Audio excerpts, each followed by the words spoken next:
बांकीपुर उपचुनाव के नतीजे आने के बाद बिहार की सियासत अब बहुत तेजी से बदलने लगी है और इसी बीच में जिस तरीके से नीतीश कुमार और पीएम मोदी की मुलाकात दिल्ली में संसद भवन में होती है, उसने सभी का ध्यान अपनी ओर खींचा। यह मुलाकात कल हुई, लेकिन बातचीत क्या हुई, ये सारी चीजें अब छन छन करके बाहर आने लगी है। पिछले 24 घंटे से पूरा सन्नाटा पसरा हुआ था। कोई भी इस मुलाकात के बारे में कोई आधिकारिक रूप से जानकारी नहीं दे रहा था और जो जानकारी आ रही थी उसको हजम कर पाना मुश्किल था। लेकिन अब कुछ बातें मैं आपको इस रिपोर्ट में बताने वाला हूं, उससे आप अंदाजा लगा पाएंगे कि जो मीटिंग हुई है वो कितने गंभीर विषयों पर चर्चा हुई है। उसमें 25 मिनट तक पीएम मोदी और नीतीश कुमार के बीच एक मीटिंग होना, और वो भी बांकीपुर के उपचुनाव के नतीजे आने के बाद, ये एक बड़ा संकेत है। तो ये संकेत क्या है, किस ओर इशारा कर रहा है, सारी बातें होंगी आज की इस रिपोर्ट में, तो इसे आखिर तक जरूर देखिएगा। नमस्कार, मैं हूं डॉक्टर सुरजीत सिंह और आप देख रहे हैं YBN बिहार झारखंड। तो जी हां, एक बैठक होती है, हाई प्रोफाइल बैठक कह लें इसको। पीएम मोदी अपने व्यस्त समय से कुछ समय निकाल करके बात करते हैं संसद भवन में पूर्व मुख्यमंत्री बिहार के नीतीश कुमार के साथ, और उस वक्त उनके साथ में मौजूद होते हैं ललन सिंह, जो कि मुंगेर से सांसद हैं, और साथ ही जेडीयू के कार्यवाहक अध्यक्ष संजय झा। ये लोग भी मौजूद होते हैं उस बैठक में, और इस दौरान मंथन होता है, मीटिंग में बातचीत होती है। जब बातचीत खत्म होती है, उसके बाद जब बाहर मीडिया से बातचीत की जाती है, तो जो जानकारी दी जाती है उसको हजम कर पाना मुश्किल था। जानकारी ये दी जाती है कि दोनों शीर्ष नेतृत्व के बीच में बातचीत हुई बिहार के विकास के बारे में, पूर्वोत्तर इलाके के विकास के बारे में, कई विकास की योजनाओं पर चर्चा हुई। अब सोचिए, बांकीपुर उपचुनाव का परिणाम आते ही जब पूरे बिहार में सियासी उथल पुथल मचा हुआ है, ऐसे में क्या इन विषयों पर बातचीत हुई होगी? इसको हजम कर पाना इसलिए भी मुश्किल हो रहा है। अचानक इस तरह से मीटिंग होना, 25 मिनट तक मीटिंग का चलना, और उसके बाद यह कयास लगाया जाना कि क्या सम्राट चौधरी के नेतृत्व को बदला जाएगा। प्रशांत किशोर ने बांकीपुर उपचुनाव में जीत हासिल करते ही यह मांग दोहराई कि भाई बिहार का मुख्यमंत्री कोई बेहतर इंसान होना चाहिए, वैसा इंसान नहीं जिसके पीछे आपराधिक पृष्ठभूमि हो, जिनके शैक्षणिक योग्यता पर सवाल उठते रहे हो, जिनकी भाषा टपोरियों वाली हो। इस तरह के आरोप लगाए प्रशांत किशोर ने। तो क्या यह माना जाए कि बंद कमरे के बीच में जो बात हुई वो इन्हीं चुनाव परिणाम के ऊपर चर्चा थी? अब जो निकल करके सामने आ रही है, हालांकि इसकी कोई आधिकारिक पुष्टि नहीं है, लेकिन जो बातें निकल करके आ रही है कि 25 मिनट के दौरान क्या क्या बातें हुई। पहले जो बात बताई जा रही है, वो पहली बात यह है कि पीएम मोदी ने नीतीश कुमार से यह कहा कि अगर आपकी सक्रियता और ज्यादा होती तो शायद चुनाव परिणाम कुछ और होता। क्योंकि इससे पहले अनंत सिंह, जो कि जेडीयू के वरिष्ठ नेता हैं, उन्होंने भी यह कहा था कि अगर नीतीश कुमार मुख्यमंत्री होते तो रिजल्ट कुछ और होता। तो इन्हीं के आसपास ये पूरी बातचीत केंद्रित थी, और पीएम मोदी ने यह जताया भी कि वहां पर जेडीयू के तरफ से जो प्रयास किया जाना चाहिए था वो प्रयास नहीं किया गया। क्योंकि आखिरी पलों में जिस तरीके से निशांत कुमार को वहां पर उतारा गया, निशांत कुमार खुद जाकर के उन्होंने कैंपेनिंग की और लोगों से बातचीत की, लेकिन तब तक देर हो चुकी थी। इस बीच जो नीतीश कुमार है, उनका एक वीडियो संदेश भी प्रसारित किया गया, जिसको कि प्रशांत किशोर के खेमे ने साफ तौर से कह दिया ये AI जनरेटेड है, ये डीप फेक वाला वीडियो है, जो बयान है ये नीतीश कुमार का नहीं है। तो आखिरी मोमेंट पे ये कमी महसूस की जा रही थी कि जो जेडीयू का कोर वोट बैंक है वो खिसक रहा है, और शायद यही वजह थी कि निशांत कुमार को भी वहां पर चुनाव में उतारा गया प्रचार में। नीतीश कुमार का संदेश जारी करवाया गया और उससे पहले तक बीजेपी को ऐसा लग रहा था कि हम अपने दम पर इस पूरे चुनाव को निकाल ले जाएंगे।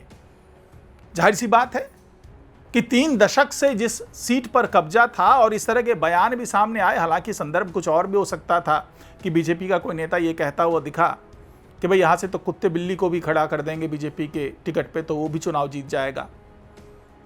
और इसको जो नैरेटिव गढ़ा प्रशांत किशोर ने, जो कि बड़ा एक सेटबैक रहा ये बयान बीजेपी के लिए, तो ये बयान ये दर्शा रहा है कि उस वक्त तक बीजेपी को भी ऐसा लग रहा था कि ये जीत बहुत आसान है, हलवा है बिल्कुल। लेकिन बाद में यह एहसास हुआ कि भाई जेडीयू का एक बड़ा वोट बैंक है जो खिसक रहा है, और अगर वो खिसक करके प्रशांत किशोर के साथ जुड़ गया तो परिणाम अलग हो सकते हैं। और ऐसा ही हुआ। तो इस पर भी बड़ी चर्चा हुई, मंथन हुआ। पीएम मोदी ये समझना चाह रहे थे कि क्या जेडीयू और बीजेपी के बीच समन्वय में कहीं कमी है, क्या कहीं कुछ असंतोष की बात है, क्या नीतीश कुमार अगर सक्रिय रूप से 2-3 बार जाकर के वहां जनसभा कर लेते तो हालात बदल सकते थे, परिणाम बदल सकते थे। तो क्या नीतीश कुमार भी असंतुष्ट हैं? और दूसरी बात ये कही जा रही है कि चूंकि सम्राट चौधरी जो है वो नीतीश कुमार की ही पसंद है, और अब इस चुनाव परिणाम के बाद सवाल उठने लगा है कि क्या सम्राट चौधरी का कद इस चुनाव के बाद से घटा है? क्या नितिन नवीन का कद इस चुनाव के बाद से घटा है? क्या नीतीश कुमार अपनी पसंद बदलेंगे? क्योंकि जब सम्राट चौधरी की ताजपोशी की गई थी तो उससे पहले बीजेपी के नेताओं ने कहा भी था नीतीश कुमार को कि आप अपनी पसंद बदलिए, दूसरे नामों पर भी विचार कीजिए। लेकिन नीतीश कुमार ने साफ साफ कह दिया था कि मेरी पसंद सम्राट चौधरी है, और मैं अगर सीएम की कुर्सी छोड़ रहा हूं तो क्या ये काफी नहीं है? क्या आप हमारी पसंद को भी नजरअंदाज करेंगे? तो उस वक्त बात जो है वो रह गई थी और सम्राट चौधरी को कमान सौंप दिया गया था। लेकिन अब इस बैठक में शायद एक बार फिर से चर्चा हुई है कि क्या नीतीश कुमार की ये पसंद उतनी सफल साबित नहीं हो रही है। जिन हाथों में बिहार की कमान सौंपी गई है, भले वो कुशवाहा समुदाय की बात हो, कुर्मी कोयरी जो समुदाय है उसको खुश करने की बात हो, उसको साथ लेकर के चलने की बात हो, उस वोट बैंक को इंटैक्ट रखने की बात हो, इसलिए भी सम्राट चौधरी को वहां रखा गया। लेकिन बांकीपुर उपचुनाव में वो कुर्मी कोयरी का भी जो वोट बैंक है वो खिसकता हुआ नजर आया। तो कुल मिलाकर के जो बात निकल करके सामने आ रही है वो यही है कि पीएम मोदी और नीतीश कुमार ने बैठ करके इस बात पर मंथन की कि इस उपचुनाव के बाद समीकरण किस तरीके से बदल सकते हैं, किस तरीके से प्रशांत किशोर अब विधानसभा में आकर के पूरे विपक्ष को हाईजैक कर सकता है। अगर ऐसा कुछ होता है तो इसके आगे क्या रणनीति बनाई जानी चाहिए सत्ता पक्ष की तरफ से, एनडीए की तरफ से, इस पर भी गहन चर्चा हुई। और इसके अलावा जो बात कही जा रही है कि भाई विकास की बात हुई, बिहार में किस तरीके से विकास की योजनाएं चलाई जाए, किस तरीके से डैमेज कंट्रोल किया जाए, साथ ही क्या बांकीपुर को जो बेंगलुरु बनाने का दावा कर रहे हैं प्रशांत किशोर, तो बांकीपुर के साथ क्या किया जाए, क्या वहाँ पर अब बहुत प्रोएक्टिव होकर के बीजेपी विकास की योजनाओं को आगे चलाएगी, या फिर अब उसकी अनदेखी की जाएगी कि ठीक है प्रशांत किशोर आ गए हैं तो अब देखें कैसे वो विकास करवाते हैं वहाँ का। जो परियोजनाएं बांकीपुर के लिए भी तैयार की गई थी क्या उसको भी ठंडे बस्ते में डाल दिया जाएगा? ये वो तमाम पहलू हैं, ये तमाम चर्चा का केंद्र रहा जिस पर की बातचीत की गई है। और जो आने वाले दिनों में पूर्वोत्तर राज्यों के लिए भी खास तौर से, क्योंकि नीतीश कुमार की अब जो है केंद्र में बड़ी भूमिका तय होने वाली है, और यह भी कहा जा रहा है कि इस बैठक में यह भी कहा गया था कि बिहार की सियासत के अलावा क्या पूर्वोत्तर राज्यों के लिए एक बड़ी भूमिका सौंपी जा सकती है, उनको दी जा सकती है नीतीश कुमार को, या फिर केंद्र में कोई बड़ी भूमिका दी जा सकती है, क्या इस पर भी चर्चा हुई? क्या पीएम मोदी ने यह बातचीत की कि आप असंतुष्ट हैं तो क्यों असंतुष्ट हैं? क्या जेडीयू और बीजेपी के बीच समन्वय की कमी है तो उसको दूर कैसे किया जाए? इस पर भी बातचीत हुई होगी।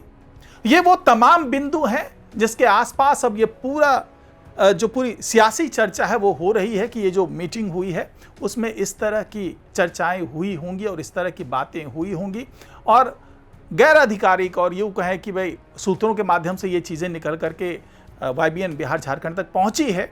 अब इसमें सच्चाई कितनी है ये आने वाले कुछ दिनों में आप लोगों के सामने आ ही जाएगा, लेकिन ये माना जा रहा है कि बांकीपुर उपचुनाव पर ही बहुत गंभीर चर्चा दोनों शीर्ष नेतृत्व के बीच में हुई होगी। फिलहाल आज की रिपोर्ट में इतना ही। नमस्कार।